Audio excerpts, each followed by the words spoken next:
to do it. Noguri thankfully helped us out with his win rate, not necessarily his KDA, as Yasuo will be the final ban here from Griffin. So not wanting to mess with the weird Darius strats that they were going for. Understandably, on blue side, unable to very safely pick it in that last pick opportunity. And so far, we've followed the list of the champions that we needed to ban here, as the Ezreal has been taken off the board.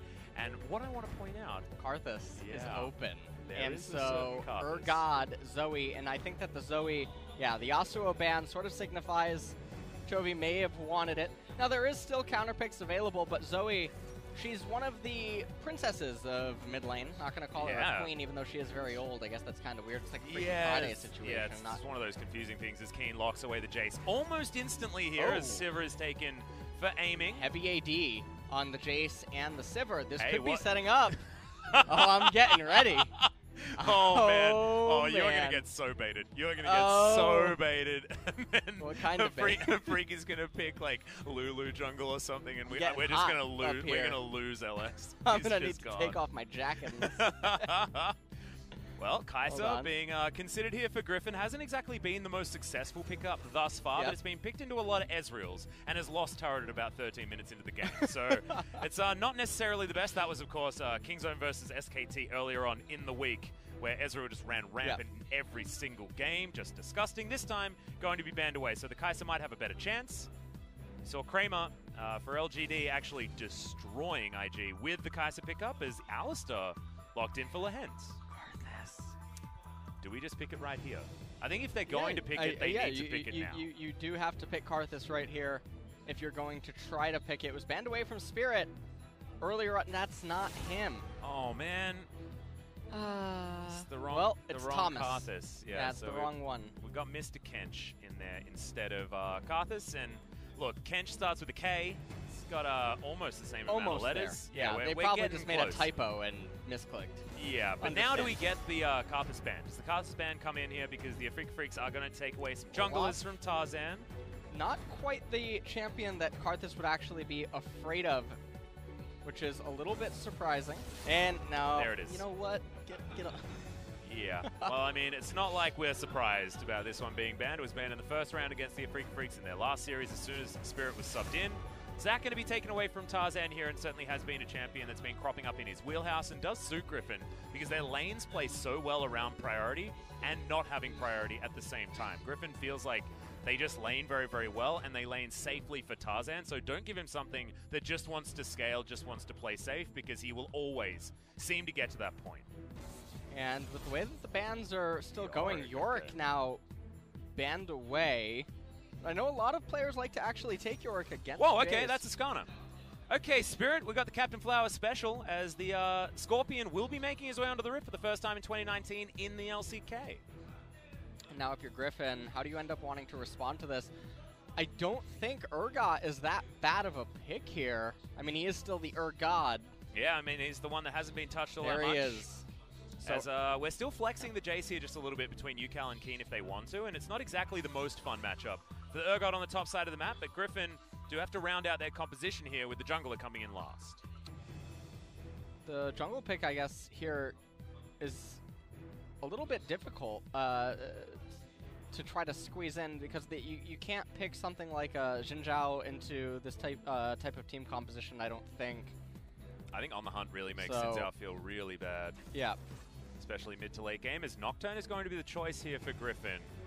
This will be the team composition that you're seeing. Yeah. Lulu being considered at the moment and locked in. So we've got Jugger Sivir for the Afreeca Freecs in theory. This aiming's going to have about the best time ever with Tahm Kench and Lulu in his back pocket.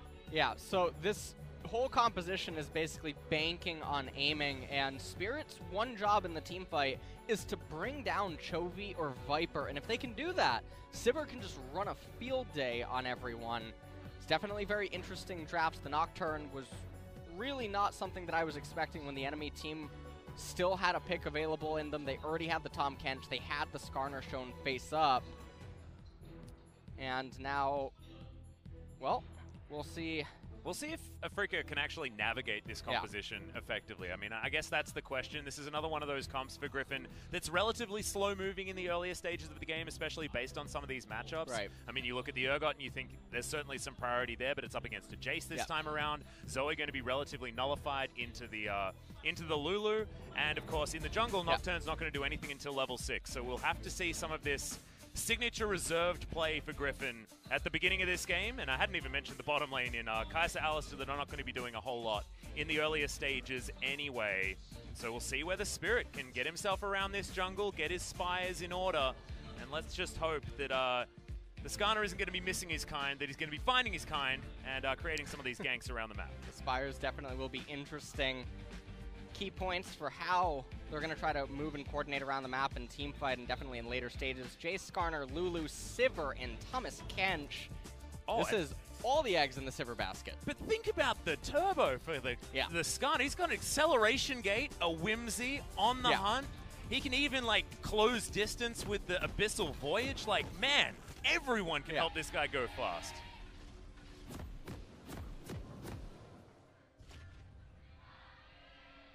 I apologize, getting way too excited about this Afreeca team composition that we almost missed out on the fan cheers, but here we are into game number 1. Whoa. Okay, you all right? Well, I mean, just fast forwarded to 40 seconds. Yeah, nothing was happening earlier on. No. I just pass out? You put something in my drink? I think, no. It was a glitch in the Matrix, my friend. Don't worry, it's just a bit of deja vu. Sped some time up. No, it's totally fine. Totally fine. All right. Afreeca Freecs moving up here towards the top side of the map, wanting to get this late ward down, just to spot where Tarzan is going to be. Tarzan knows exactly what's going on here.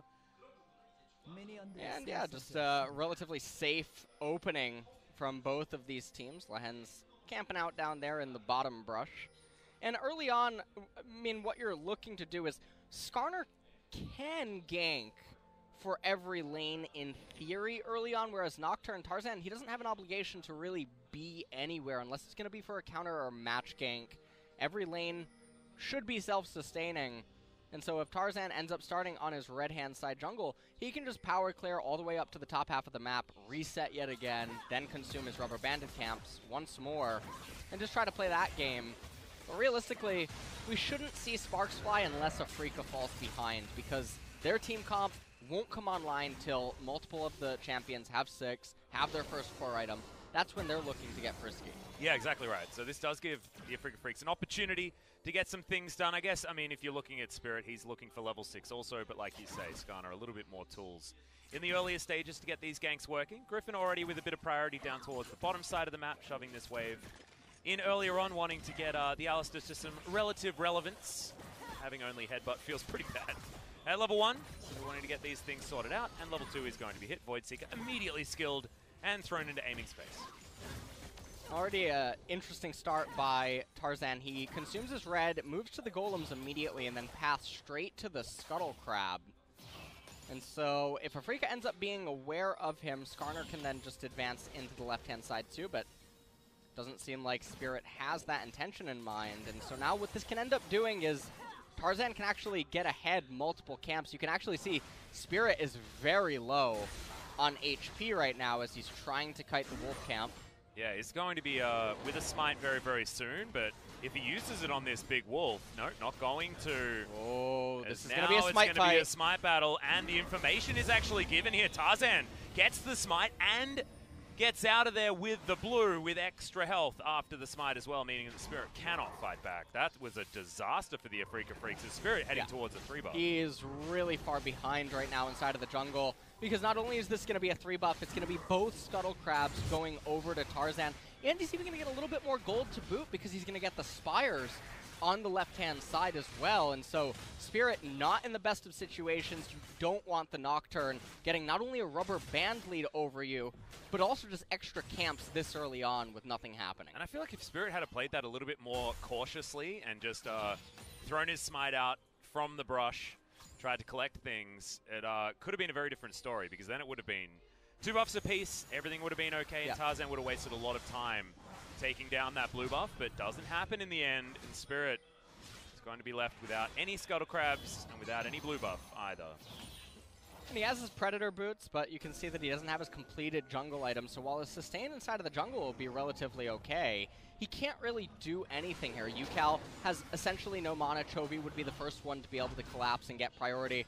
And now, much like Malrong yesterday, Spirit, looking like he's on autopilot, just moving around without anything to do. He picks himself up some gold via the Spire, but nothing really going on. This is looking identical, actually, to the Jin-hyeok Green Wings game from yesterday, where one jungler just powers so far ahead of the other. Yeah, this is looking like a disaster because Spirit was happy feeding for the majority of that time all over vision that Griffin had available to them. And what were we talking about Afreeca? We were talking about them having a lot more tools to utilize in the early stages of the game than what Griffin had.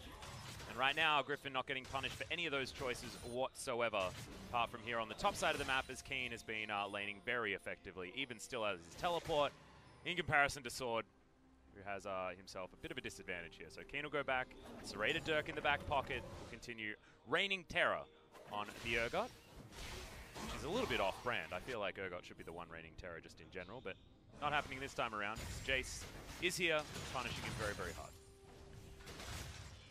And this was the top lane matchup that I was referencing a little bit earlier on, where Afreeca could maybe find a pretty big edge, because this is the biggest discrepancy that could exist in any lane for Afreeca. Yeah. You're not going to find it in the jungle. You're not going to really find it in mid lane right now. Chovy has been on fire in 2019. He's just been an absolute monster.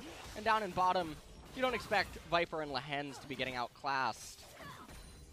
So far, though, Afreeca, they are going toe-to-toe, at least in the CS department, down in bottom lane, but nothing really exciting happening, and that's because it can't.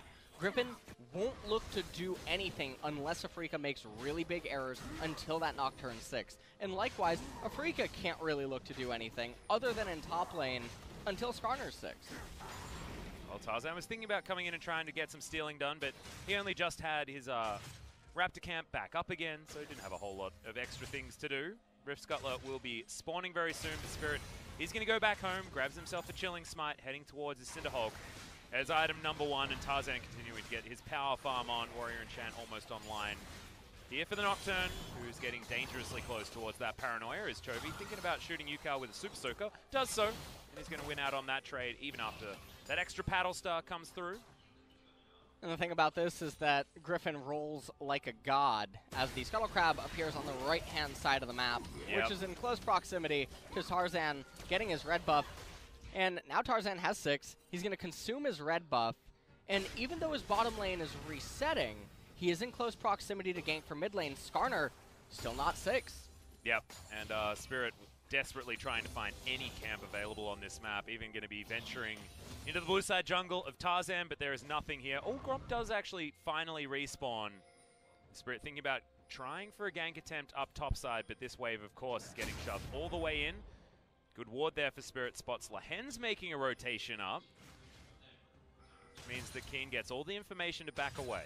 And the reason that Lehends is actually doing this right now is because you know that Skarner has no obligation to be on the right-hand side. They don't have camps because Tarzan spotted Spirit consuming the Gromp camp on the right-hand side. So, because bottom lane's resetting and there's no way that trades are going to occur, and you know that aiming and Jelly will reset as well, there's no reason to get priority down there because Nocturne has to pass to the left-hand side. This means that Lehends matches Skarner's movement on the left-hand side and also is arriving at the perfect time while Urgot is trying to crash the wave into Jace, so that he can send it back into Sword, and then everyone can avoid ganks and whatnot. Well, I mean, avoiding ganks is not what's happening right here, but the Devour will help Ucal stay alive after Wild Growth's invested everything to keep the Lulu up, but at least she does survive.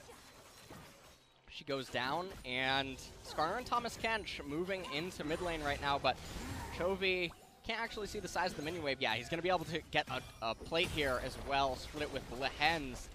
And Griffin with a very small lead, but it adds up over time. And also, we know that this is investment banking as well coming in for Griffin. They're very comfortable with where they're at the moment. It's not necessarily an Afreeca Freecs composition that's going to get vastly outscaled or anything like that. Almost the opposite, just because Lulu plus Sivir is going to be a very terrifying prospect. However, you look at these Griffin champions and the way they're going to work together and the power spikes that they're going to have coming into the late mid-game. It's going to be really scary stuff as Sword getting aggressive here onto Keen. And that's because Chovy's in his back pocket. Chovy moving on up now, has a dash cannon as well as that paddle star. Not going to be necessary as First Blood goes over to Sword. And this is a really big First Blood. You can see that Afreeca, they're going to try to respond to this with Clown Drake, but it's just not going to matter. Because Chovy had the priority in mid lane and it wasn't going to be a cannon, he already got the plate, so that makes up for the wave that he's going to miss. He's able to convert it into map pressure on the top left-hand side of the map. Tarzan, no business being on the right-hand side. They get a kill in the very needed lane of top to relieve all the pressure and set the Jace back a little. Yeah, absolutely perfect stuff here for Griffin. Focusing on the right area and having a Zoe moving around the map. I mean, why were we complimenting Faker earlier on his Zoe play? It was because he was able to get out of his lane and get the work done. As he does use his flash, but look at this. Chovy, trouble bubble in exactly the right spot. Nowhere for JC Boy to go. That's an easy kill for Griffin. Now returning to the current game, almost a 1K gold lead here for Griffin at the 10-minute mark. Chovy going to get handed off the blue buff. Paranoia almost up for Nocturne, and if we see this wave up into... No, all right, not today? All right. There is an interesting thing that we actually need to talk about here. Is Viper starting with the Doran's Ring is certainly a Viper move to make, but it looks like he's going towards Blade of the Ruined King, his first item for the Kai'Sa. We'll still be moving into that 2-item power spike of the Ginsu's Rage Blade coming in afterwards, but not going to be focusing on the Q evolve as much, trying to get that Supercharger evolved as quickly as possible. Definitely interesting take. A lot of Kai'Sa players lately have been doing the double pickaxe with the BF sword. I feel like that has been the easiest way to get that Q evolved as fast as possible. I believe Papa mentioned it on Twitter yesterday, but level 9 is where you get that one is aiming. Really nice spell shield there. Always a bit confusing to spell shield a Alistar, but underneath the turret, he's going to be able to at least use it on the headbutt and everything's all right.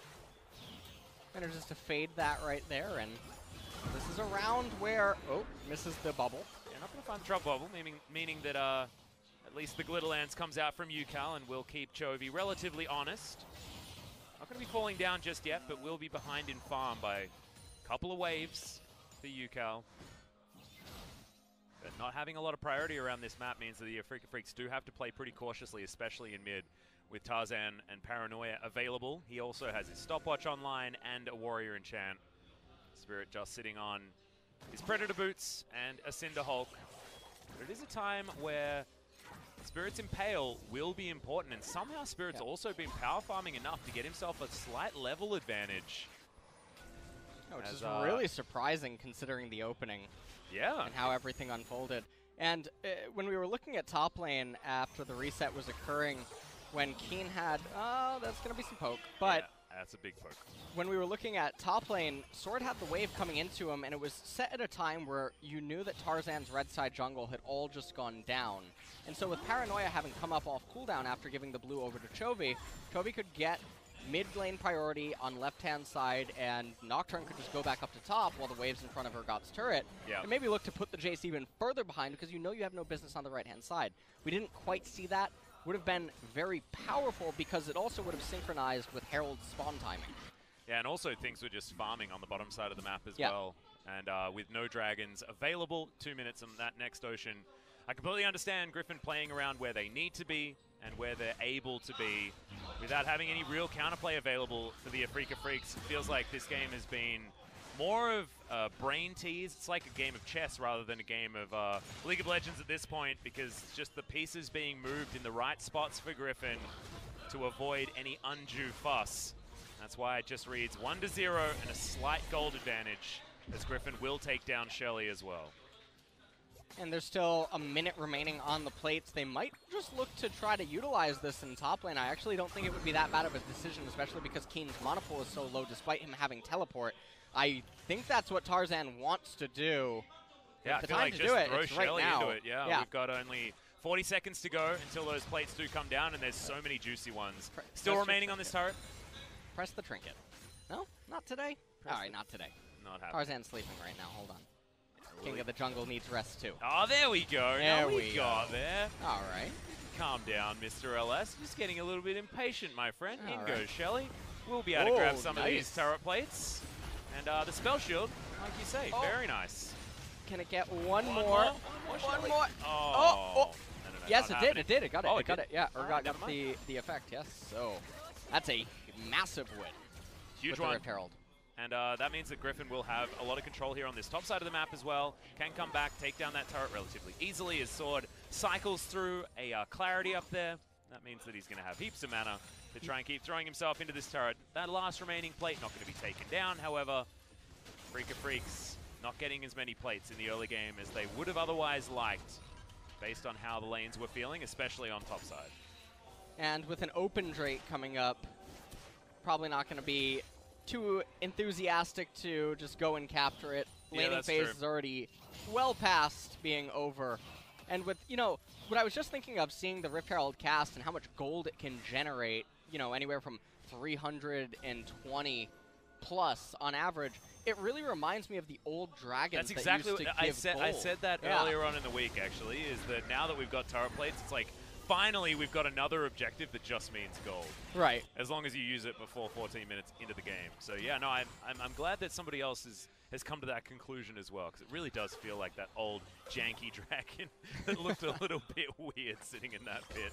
If you guys can cast your minds back, I know a lot of people started playing after that guy left, but it was certainly a lot of fun tracking to see whether or not the first dragon actually managed to pick up the win of the game, because that was 1,000 gold team-wide if you managed to get that one.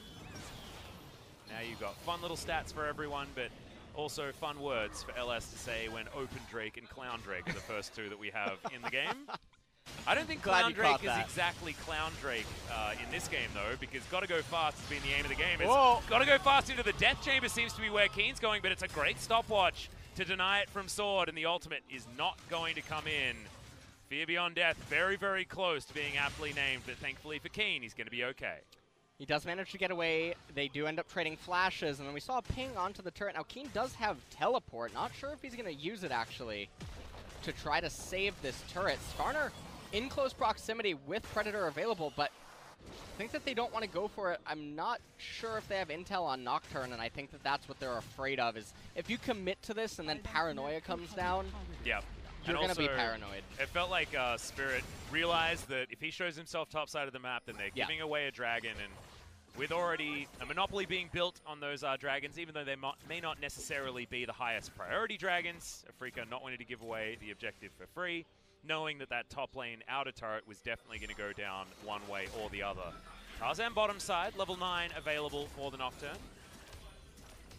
We'll see whether he actually decides to pull any triggers. Spirit lying in wait to try and get this counter gank in the right spot. And I want to see an Impale out of this Skarner. I want to see something started, because mid-game skirmishes, once that level 6 has been hit, like getting picks on a Skarner, especially when he's got a Lulu, when he's got On the Hunt from a Sivir, I mean, getting him to close the gap ain't going to be hard, especially with Predator as well. Hasn't been trying to just yet. Haven't been able to find any of the control around these lanes. So Spirit's just been relegated to farming. Right now, I mean, nothing really much happening, but almost a 3K gold lead here for Griffin at 17 minutes.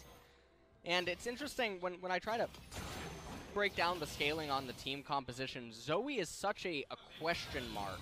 Because Zoe, at any stage of the game later, can always just turn everything on its head with one bubble.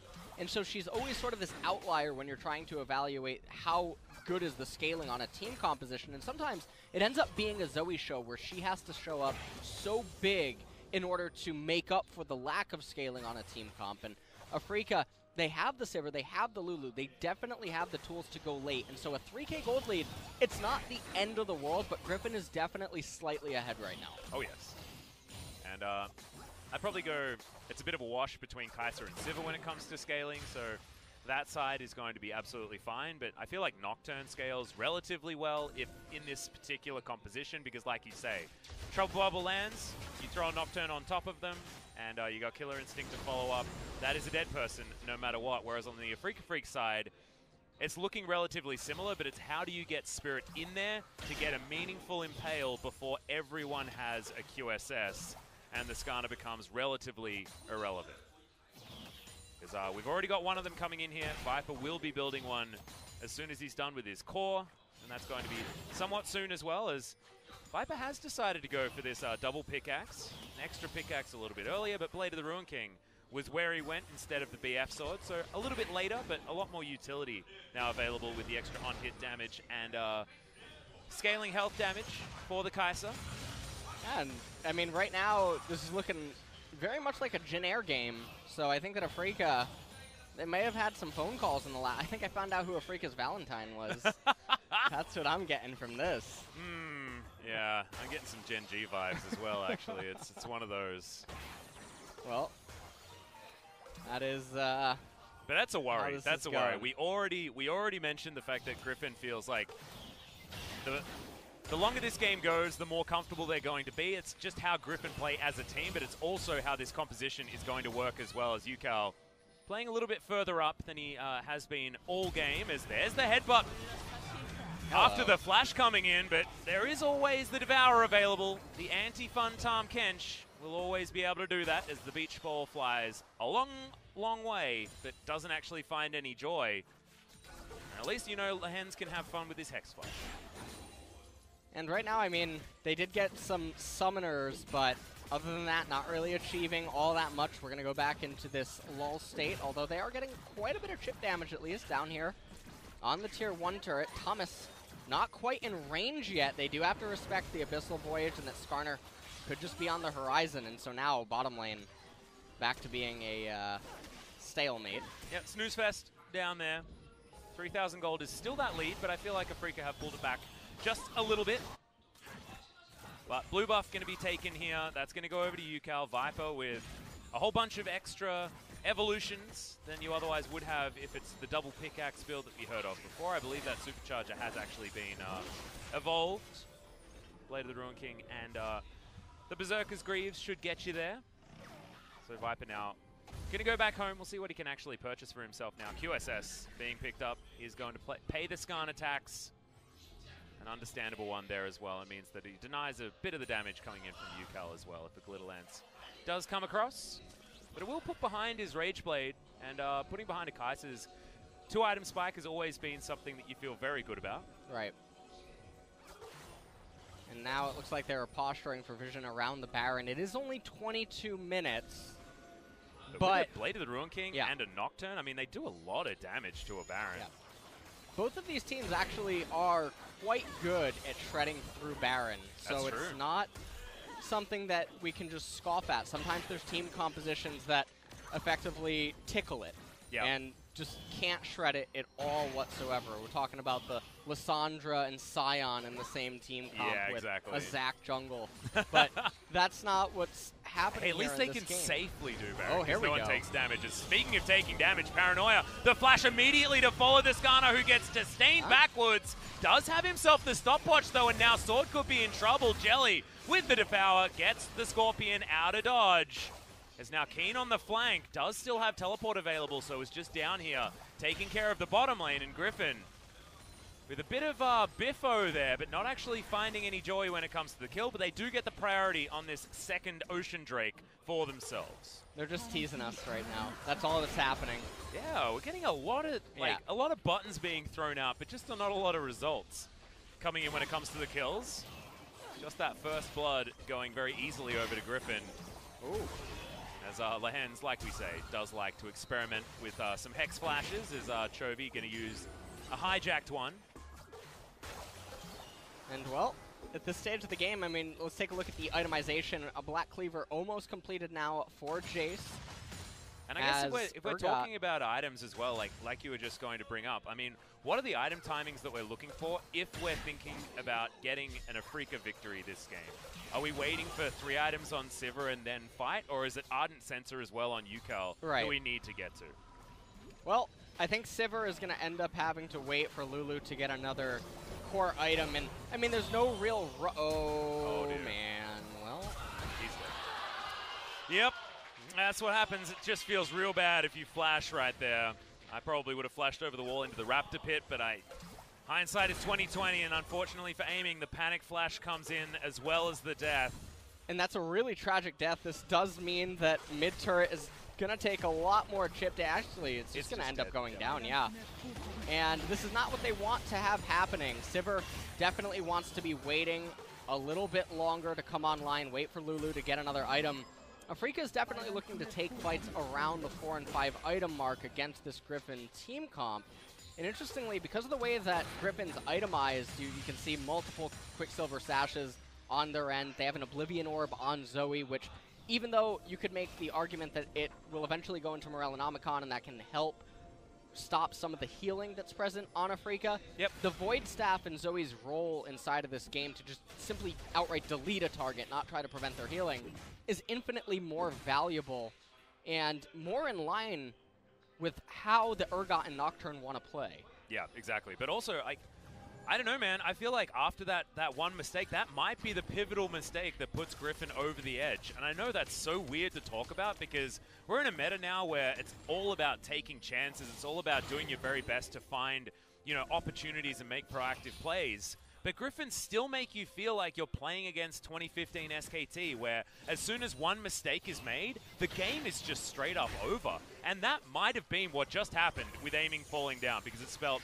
outer turret in the mid lane. It spelled outer turret on the bottom side. It meant that aiming wasn't present on the map, and now they can't fight with Reckless Abandon because aiming doesn't have his flash as well. There are so many flow-on effects, and this might even be another one, as the Trouble Bubble did way more damage than I was expecting. Yeah. Onto aiming there, and if any of these land, that's someone dead and probably a Baron going down as well. Yeah, it's a really scary thing because the Sivir is such an integral part to the team comp. If she goes down in a fight, it's all over. Nocturne, Urgot, and Zoe's job is just to assassinate her right before a fight breaks out, or to get her low enough to get her out of the fight. Whereas on Griffin's side, Zoe and KeSPA are both problematic champions, and let's say that Sivir and KeSPA go down. Well, Zoe is still a very big nuisance, and if both teams are missing their ADs and their mid laners, the Urgot and the Nocturne is infinitely more scary than the Jace and the Skarner. Yeah. Not to mention the fact that Ucal is, as soon as Sivir goes down, then his reason for being in a team fight is now also down.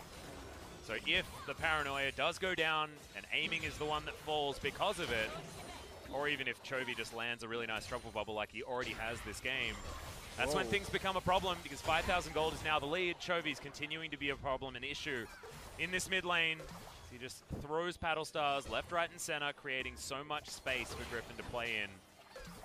And when you've got just one guy sitting on a relatively, I guess, stationary, although he does portal jump around Zoe in the mid lane, and no one can actually walk up to him, Griffin just has so much extra space. Like, they're basically using this Zoe as 3 people at this point in the game, which just you shouldn't be able to do. And he's got such a huge lead in the farm. Like, we could talk about how far ahead Chovy is for probably the rest of this game, and then it'll be over.